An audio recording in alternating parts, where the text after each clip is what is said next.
धर्म, अधर्म और जन सरोकार, हर मुद्दे पर होगी बात। पक्ष विपक्ष सबकी जवाबदेही होगी तय।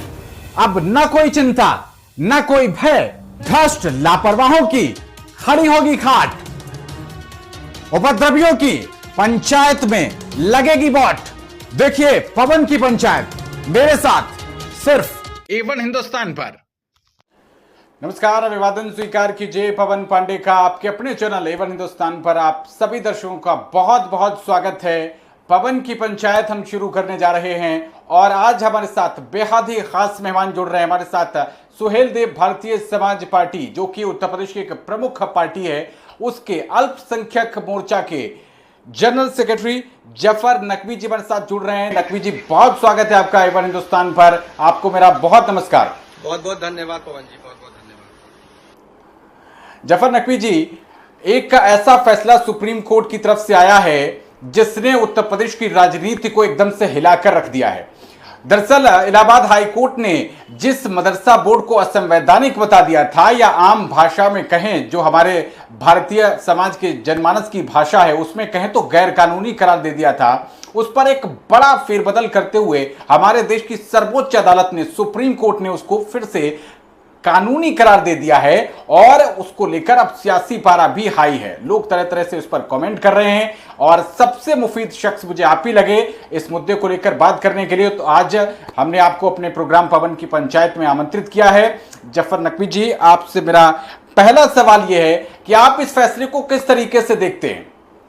देखिए पवन जी, सर्वश्रेष्ठ जो सुप्रीम कोर्ट का जो फैसला होता है वो अंतिम फैसला माना जाता है। उसके बाद की अग्रिम कार्रवाई के लिए अगर हम किसी और भी पटल पे जाना चाहते हैं तो उसके लिए स्वतंत्र है। लेकिन माननीय न्यायालय के द्वारा जो फैसला आया है, पूर्व में जो हाई कोर्ट के द्वारा फैसला आया था उस पर लोगों को आपत्ति थी और लोगों ने इस पे अपनी तरफ से जो उनका जो प्रश्न वाली जो उनके लिए करना चाहिए था कि लोगों ने क्या कर सकते हैं, क्या नहीं कर सकते, इस मामले में उन्होंने माननीय न्यायालय की दरवाजा खटखटाया और यकीनन उनको माननीय न्यायालय से उम्मीद थी कि वो देश के संवैधानिक अधिकार के अनुसार अनुच्छेद 24 से लेकर अनुच्छेद 19 के अधिकार के अनुसार वो अपनी धार्मिक शिक्षा का अनुपालन कर सकते हैं, वो अपने धार्मिक तमाम क्रियाकलाप का अनुपालन कर सकते हैं। तो यकीनन ये उनके लिए इस समय हर्ष का मुकाम है कि किस प्रकार से लगातार ये कोशिश की जाती थी कि मदरसों को लगातार असंवैधानिक, गैर कानूनी, न जाने क्या क्या जैसे शब्दों से लगातार जो है बताया जाता था, संबोधित किया जाता था। लेकिन आज ये खुशी का मुकाम है तमाम अल्पसंख्यक समुदाय के लिए और मैं सुहेल देव भारतीय समाज पार्टी की ओर से, आदरणीय ओम प्रकाश राजभाई की ओर से भी धन्यवाद देता हूं माननीय न्यायालय को कि माननीय न्यायालय ने देश के अल्पसंख्यक समुदाय का सम्मान करते हुए, उनकी इस्लामिक शिक्षा का सम्मान करते हुए, उनकी अनुच्छेद 25 से लेकर अनुच्छेद 29 तक के तमाम संवैधानिक अधिकारों का सम्मान करते हुए माननीय न्यायालय ने जो फैसला किया है उसका हम सब दिल की गहराइयों से स्वागत करते हैं। जफर नकवी जी, लेकिन लड़ाई अभी बाकी है। स्पेशल इन्वेस्टिगेशन टीम विदेशी फंडिंग को लेकर जांच कर रही है। 16,000 लगभग ऐसे मदरसे हैं और इसमें से बहुत सारे मदरसे, क्योंकि जब हर जिले पर जाकर 5 सदस्यीय टीम बनाई गई तो कई फर्जी मदरसे भी निकले हैं। लगभग 6,000 से ज्यादा ऐसे मदरसे निकले जिनको मान्यता ही नहीं थी मदरसा बोर्ड से। उनको लेकर, विदेशी फंडिंग को लेकर जांच की जा रही है। इस पर आपका क्या कहना है? क्या कुछ ऐसा है जिसको छुपाए जाने की जरूरत है या फिर स्वतंत्र एजेंसी बिल्कुल निष्पक्ष होकर जांच कर सकती है भयमुक्त वातावरण में? पवन जी, इस तथ्य को और स्पष्टता से मैं आपको वर्णित कर सकता हूं। इसमें कुछ चीजें ऐसी हैं जो देश के सामने आनी चाहिए, जो तमाम लोगों के सामने आनी चाहिए, जो लगातार ये कोशिश करते हैं कि मदरसे की छवि को धूमिल किया जाए। सन 2021 से लेकर 2024 का ये कार्यकाल चल रहा है। इस दौरान मदरसों के पंजीकरण के लिए जो वेबसाइट, पंजीकृत वेबसाइट होती है, इसके माध्यम से पंजीकरण का कार्य ही नहीं हुआ। तो यदि किसी संस्था का पंजीकरण करने का जो अध्यादेश है कि जो मानक है, उन मानक के अनुसार यदि संस्थान नहीं चल रहे हैं तो उन पर जरूर कार्रवाई कीजिए। और ऐसे तमाम संगठन, ऐसी तमाम एनजीओ, ऐसी तमाम ट्रस्ट जो इस प्रकार से विदेशी फंडिंग करती हैं, जिससे कि कहीं न कहीं हमारे देश या हमारे देशवासियों का या हमारे देश में अमन चैन की बात पे कहीं बात आएगी तो सबसे पहला मेरा प्रहार होगा उन तमाम लोगों के ऊपर और हमारी पार्टी का प्रहार होगा तमाम उन लोगों के ऊपर जो असंवैधानिक तौर पे देश की अव्यवस्था फैलाना चाहते हैं, अनेक तौर पे देश का माहौल खराब करना चाहते हैं। लेकिन यकीनन इस चीज को भी जानना बहुत आवश्यक है कि सन 2021 से लेकर 2024 आने वाला है। यदि मदरसे पंजीकृत हुए ही नहीं तो जब पंजीकरण हुआ ही नहीं तो न वो असंवैधानिक कहे जाएंगे, न वो गैर पंजीकृत कहे जाएंगे, न वो गैर मान्यता प्राप्त कहे जाएंगे। ये बड़ी बात कही है आपने नकवी साहब, ये बड़ी बात कही है क्योंकि खामी एक तरीके से लगे कि सिस्टम की तरफ से ही खामी थी कि पंजीकरण की प्रक्रिया ही पूरी नहीं हो पा रही थी। मदरसे जो संचालक हैं वो तो पंजीकरण कराना चाह रहे थे, लेकिन आप जैसा कह रहे हैं कि पंजीकरण की प्रक्रिया सिस्टम की तरफ से पूरी नहीं की जा रही थी। यहां पर जब सुप्रीम कोर्ट में सुनवाई चल रही थी तो एक बड़ी टिप्पणी की गई जिसमें से राज्य सरकार की यानी कि उत्तर प्रदेश की योगी आदित्यनाथ सरकार की तरफ से जो वकील खड़े हुए उन्होंने कहा कि मदरसों में जो शिक्षा दी जा रही है नकवी साहब, वो शिक्षा 12वीं और 10वीं के लेवल की है। तो ऐसी नौकरियां, ऐसे रोजगार जहां पर स्नातक या परा स्नातक, ग्रेजुएट या पोस्ट ग्रेजुएट की जरूरत है, वहां पर मदरसे के छात्र अप्लाई नहीं कर पा रहे। इसी वजह से उनकी ये दलील थी कि उनको सही रोजगार नहीं मिल पा रहे। देखिए, प्राथमिक तौर पे जो आज तक का जो एक प्रचलन था आदरणीय नरेंद्र मोदी जी के शासनकाल से पहले की जो परिस्थिति थी, मैं बहुत आश्वस्त होकर और बहुत ही खुले मन से ये चीज बोल रहा हूं कि तमाम ऐसे शिक्षण संस्थान में आधुनिक शिक्षा की ओर इतना ध्यान नहीं दिया गया था। और यकीनन आदरणीय नरेंद्र मोदी जी के कुशल नेतृत्व के बाद सबके साथ सबके विकास की जो उनकी कार्यशैली है उसके अनुसार ये कोशिश की गई कि देश के अल्पसंख्यक समुदाय को मुख्य धारा से कैसे जोड़ना है, देश के अल्पसंख्यक समुदाय को आगे आगामी भविष्य में उनके लिए किन तरह के रोजगारों का उत्पन्न करना है। तो इन तमाम पहल के लिए हमें आधुनिक शिक्षा से जुड़ने की आवश्यकता थी। केवल इस्लामिक शिक्षा से इस्लामिक विकास उनका हो सकता है, उनके धार्मिक विकास की चीजों के बारे में उनको जानकारी हो सकती है, लेकिन आधुनिक शिक्षा के आधार पर जब सबके साथ सबके विकास की बात हुई, जब एक हाथ में कंप्यूटर एक हाथ में कुरान की बात हुई, तब तमाम परिस्थितियां भी क्लियर हुई कि अब इन तरह के विकास से बहुमुखी विकास जब होगा, जब इनके चहुमुखी विकास होंगे, तब ये मुख्य धारा से भी जुड़ेंगे और उस स्टैंड पे कैपेबल स्टैंड ले सकेंगे कि आने वाले समय में उनको भी मुख्य धारा से जोड़कर उनके विकास की बात की जा सके। उनके जो इस प्रकार की नकारात्मक सोच एक मुसलमान समुदाय के लिए मदरसे के शिक्षण संस्थान को लेकर एक जो नकारात्मक सोच थी उसको आधुनिक शिक्षा से जोड़ने के बाद हम तमाम उन पहलुओं पे बात कर सकते हैं, हम तमाम उन रोजगार के सृजन पे बात कर सकते हैं जिससे आधुनिक शिक्षा से उनको संपन्न किया जा सके। ये बड़ा बेबाकी से आपने स्वीकार किया जफर साहब, और मैं इस प्रोग्राम में, लाइव प्रोग्राम में आपका तहे दिल से शुक्रगुजार हूं कि आपने इस बड़ी एक खामी है इसको स्वीकार किया, क्योंकि जब तक हम खामी स्वीकार नहीं करेंगे उसको सुधारा नहीं जा सकता। इस दिशा में सरकारें कैसे काम कर रही हैं ये तो मदरसे में पढ़ने वाले शिक्षक और उसके संचालक ही बताएंगे। खैर, यहां पर मैं आपसे एक प्रश्न और पूछता हूं, क्योंकि सुप्रीम कोर्ट ने भले ही इसको संवैधानिक दर्जा दिया है, लेकिन एक शर्त के साथ एक शर्त ये लगा दी है कि जो पीजी के और रिसर्च के जो सिलेबस होगा, जो किताबें होंगी, उसका निर्धारण मदरसा बोर्ड नहीं कर सकेगा। इसको लेकर कहीं ना कहीं तो खामी सुप्रीम कोर्ट को नजर आई होगी व्यवस्था में। जफर साहब, इसको लेकर आप क्या कहते हैं, और ये मदरसा बोर्ड के लिए कितना बड़ा देखिए, ये मदरसा बोर्ड के लिए झटका नहीं बल्कि मदरसा बोर्ड को आगामी भविष्य में कितना बेहतर से बेहतर सुधार के देश के अल्पसंख्यक एवं प्रदेश के अल्पसंख्यक समुदाय को मुख्य धारा से जोड़ने के लिए ये जो पहल है। आज हम एनडीए घटक दल का हिस्सा क्यों है? क्योंकि प्रधानमंत्री नरेंद्र मोदी जी और आदरणीय ओम प्रकाश राजभर जी की विचारधारा एक है कि हम शोषित वंचित समाज के उत्थान की बात करेंगे, हम शोषित वंचित समाज के शोषण के खिलाफ लामबंद है, हम तमाम उन नियत और नीति के खिलाफ है जिन धर्म के ठेकेदारों ने हमेशा देश के अल्पसंख्यक समुदाय का केवल शोषण और दोहन किया है। आज प्रधानमंत्री नरेंद्र मोदी जी के नेतृत्व में, आदरणीय ओम प्रकाश राजभर हमारे सुप्रीमो के नेतृत्व में हम इस चीज के लिए आश्वस्त हैं कि शोषित वंचित समाज के उत्थान के लिए प्रधानमंत्री नरेंद्र मोदी जी से बेहतरीन कोई व्यक्तित्व न हो सकता है और न कोई व्यक्ति हो सकता है कि वो देश के विकास की बात केवल जबानी नहीं करते हैं बल्कि समाज के उन पिछड़े हुए, दबे हुए, कुचले हुए लोगों के सर्वांगीण विकास के लिए काम कर रहे हैं। आज देश के प्रत्येक नागरिक को, चाहे वो अल्पसंख्यक हो चाहे वो बहुसंख्यक हो, तमाम देशव्यापी योजनाओं से उसी प्रकार से लाभान्वित किया जाता है जैसे कि बहुसंख्यक को किया जाता है। आज अगर विद्वेष भावना खत्म हुई है, आज अगर जाति स्वरूप खत्म हुआ है,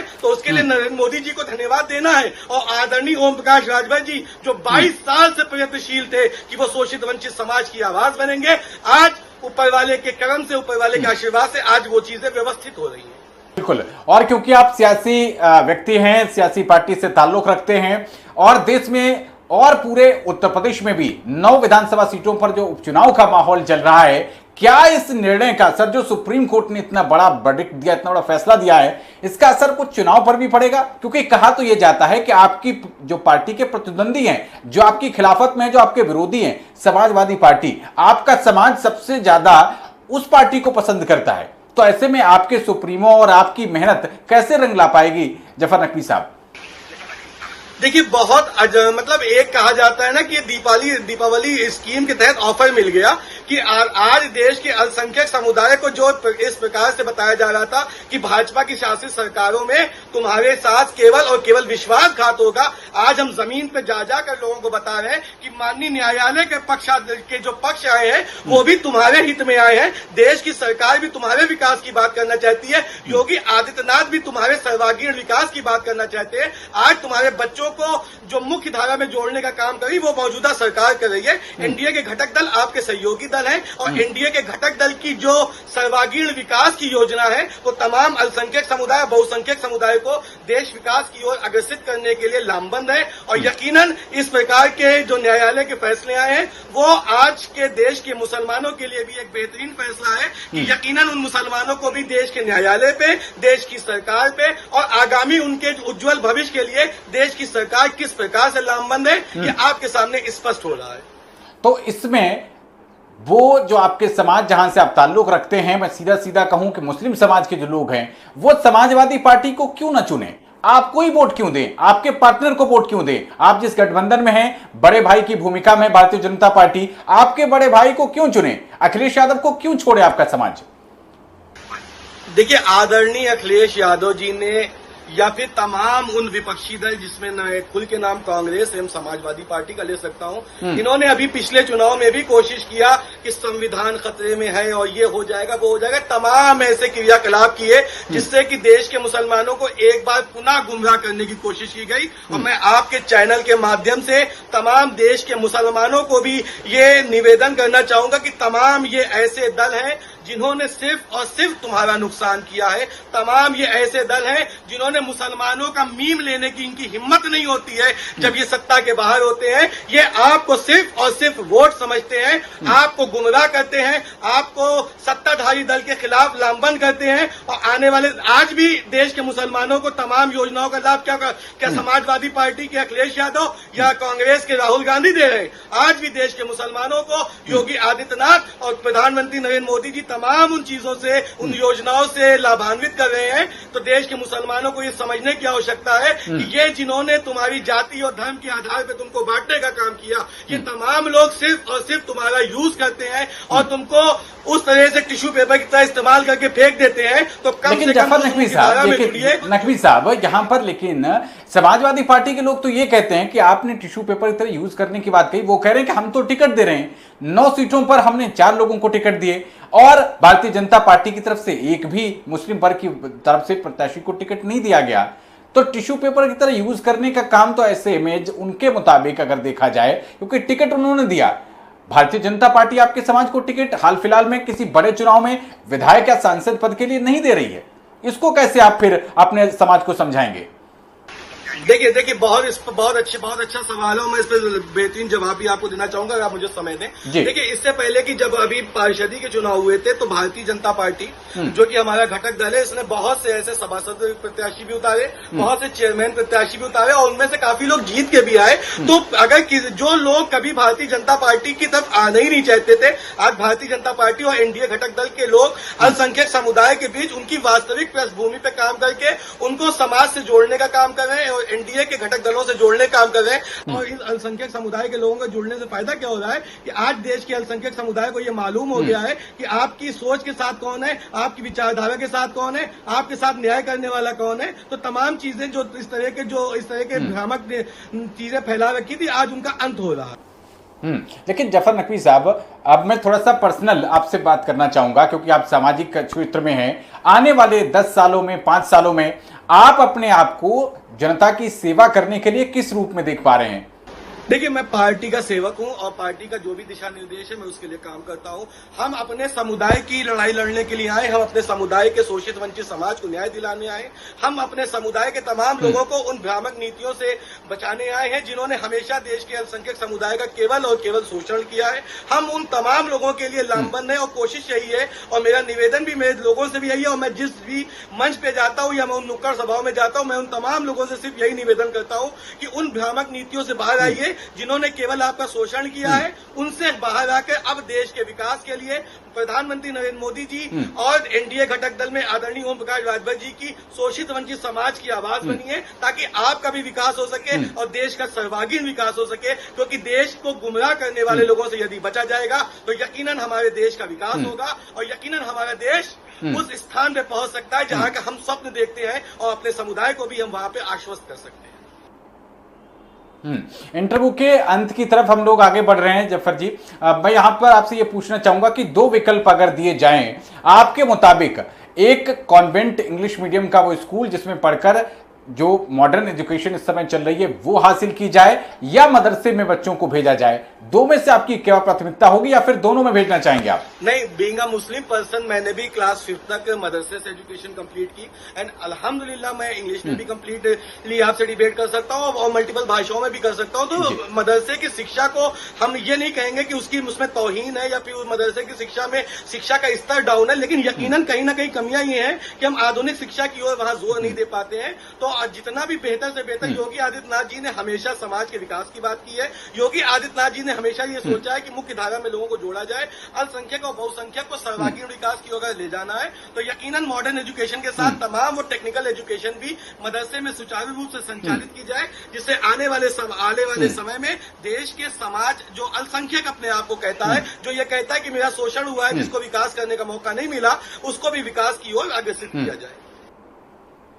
अभी जो 9 सीटों को लेकर वोटिंग होगी, इसमें से आपकी पार्टी, आपके जो गठबंधन साझीदार हैं, कितनी सीटें मानकर चल रहे हैं कि आपको जीत होगी? और जो सवाल का जवाब है बहुत गंभीरता से दीजिएगा जफर साहब, क्योंकि जिस दिन नतीजे आएंगे 5 मिनट में, उस दिन भी आपके साथ बैठूंगा। नहीं, आप यकीनन मेरे साथ बैठेंगे। We are going to win 9-9, उसमें कोई इफ और बट नहीं है, क्योंकि देश को गुमराह करने वालों ने एक बार गुमराह कर लिया है और जनता इनके गुमराह होने के नाते देख चुकी है कि उससे क्या नुकसान हो रहा है और क्या फायदा हो रहा है। क्योंकि एक जीता हुआ विधायक, एक जीता हुआ सांसद जो काम करवा सकता है, एक विपक्षी दल का नेता जो सत्ता में नहीं है उसके लिए उसकी मुश्किलें आती है। तो यकीनन देश की जनता भी तो समाजवादी पार्टी और कांग्रेस के सो कॉल्ड गठबंधन वाले नेताओं को कहीं तरजीह नहीं देने वाली और यकीनन एनडीए गठबंधन दल के तमाम लोग जीतने वाले हैं और हम आपके साथ उस दिन भी बैठेंगे और इसी खुशी के साथ, इसी यकीन के साथ और इसी विश्वास के साथ आपसे बात करेंगे कि आज फिर देख लीजिए कि हम 9 में 9 जीत के आए हैं और उन गुमराह करने वालों को, भ्रामक तरह की भ्रांतियां फैलाने वालों को जनता ने जवाब दे दिया है। जी बिल्कुल जफर नकवी साहब, आपने बिल्कुल बेबाकी के साथ एक एक सवाल का जवाब दिया और पवन की पंचायत कार्यक्रम में आपने हिस्सा लिया। आपका बहुत शुक्रिया, आपको बहुत शुभकामनाएं कि आपकी जो गठबंधन साझीदार हैं वो चुनाव में अच्छा प्रदर्शन करें और जिस दिन नतीजे आएंगे उस दिन एक बार फिर आपके साथ बैठेंगे। तब तक के लिए विदा दीजिए। एक बार फिर से आपको नमस्कार है नकवी साहब, और दर्शकों आपको भी नमस्कार। आप अपना बहुत ख्याल रखिए। पवन की पंचायत में अगले एपिसोड में फिर एक नए मुलाकात के एक मेहमान के साथ मुलाकात होगी। तब तक के लिए नमस्कार, अपना बहुत ख्याल रखिएगा। धर्म, अधर्म और जन सरोकार, हर मुद्दे पर होगी बात। पक्ष विपक्ष सबकी जवाबदेही होगी तय। अब न कोई चिंता, न कोई भय, भ्रष्ट लापरवाहों की खड़ी होगी खाट। उपद्रवियों की पंचायत में लगेगी वोट। देखिए पवन की पंचायत मेरे साथ सिर्फ A1 हिंदुस्तान पर।